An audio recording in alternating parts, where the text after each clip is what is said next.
We have a follow-up now on those key primary elections that we've been watching in the U.S. Liz Cheney is vowing she won't back down from her fight with Donald Trump despite her crushing defeat last night in Wyoming's Republican primary.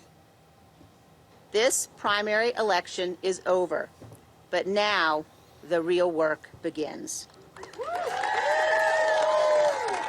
Cheney was defeated in a landslide to a Trump-backed challenger. The former president had campaigned against her in retaliation for Cheney voting to impeach him. The loss means she won't be able to run for re-election as a Republican this fall for her congressional seat. But until then, Cheney will remain vice chair of the January 6th committee. She's making it clear that she plans to stand in Trump's way if he runs again for president.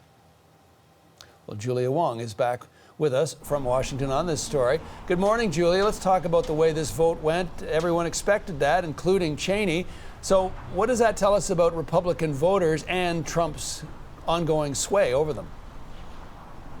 Yeah, John, so it points to the influence that Trump has over Republicans in certain states, and it seems to indicate to Republican lawmakers, if you want to keep your job, well, you better fall into line. You better be loyal to President Trump.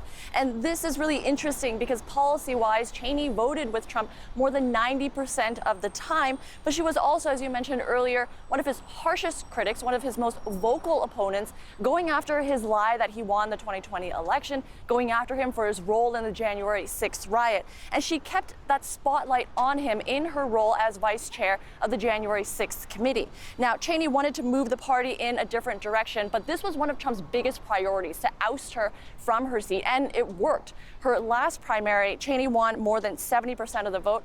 This time around, she only garnered less than 30% of the vote, and this now makes her the 8th Republican lawmaker who voted to impeach Trump last year, who will now be leaving Congress. No office in this land is more important than the principles that we are all sworn to protect.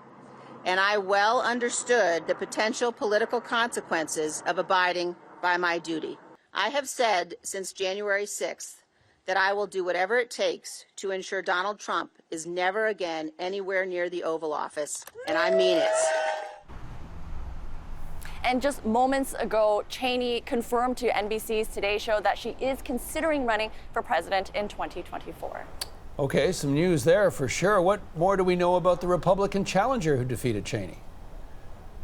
So, as you mentioned earlier, John, she was very much backed and endorsed by the former president. She's a natural resources lawyer. She was also a former member of the Republican National Committee.